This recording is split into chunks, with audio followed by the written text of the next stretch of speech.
There was once a little Constantinople in Budapest, and at its time, it was likely the biggest party and leisure district in all of Europe.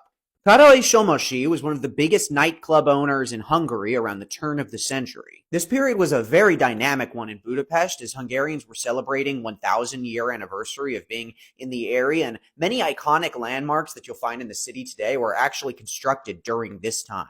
People describe Budapest in that era as kind of like a great big rolling party. There was also a huge lake caused by a dam in the Danube that's no longer there anymore. This was the site of Somosi's miniature Constantinople. Hungarian tourism, the idea that Hungarians should have an affinity with Turks, but also other Eastern and even more distant peoples that they have a suspected kinship with, was really gaining popularity at the time. And while it was reported at the time that the management has placed the greatest importance on showing the Turkish life faithfully, its original authenticity with certain Mohammedan morals and customs, it's pretty obvious that this place was like a great big theme park. Guests could visit replicas of the Hagia Sophia and the Galata Bridge, as well as different mosques and minarets, apparently oracles under the arches of the bazaar, and rows of narrow streets where oriental goods could be purchased.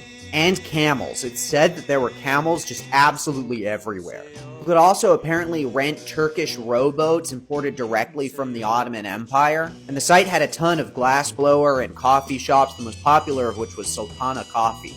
For entertainment, too, there were battleship performances on the lake, which visitors could watch from the bridge or from different castles, with many ships sunk as part of the act and displays of fireworks. There were also harems, which management at the time wanted to make very clear were still perfectly appropriate for every family man to take the female members of his family there. So, I'm guessing that these were more like dancing shows. Unfortunately, the thing only lasted for less than a year. The summer of 1896 was very rainy, and since the complex was built on a literal swamp, the first summer it was infested with mosquitoes, and Somosi went bankrupt. But I don't know, I bet there are mosquitoes in Turkey too, could probably just build that as being more authentic.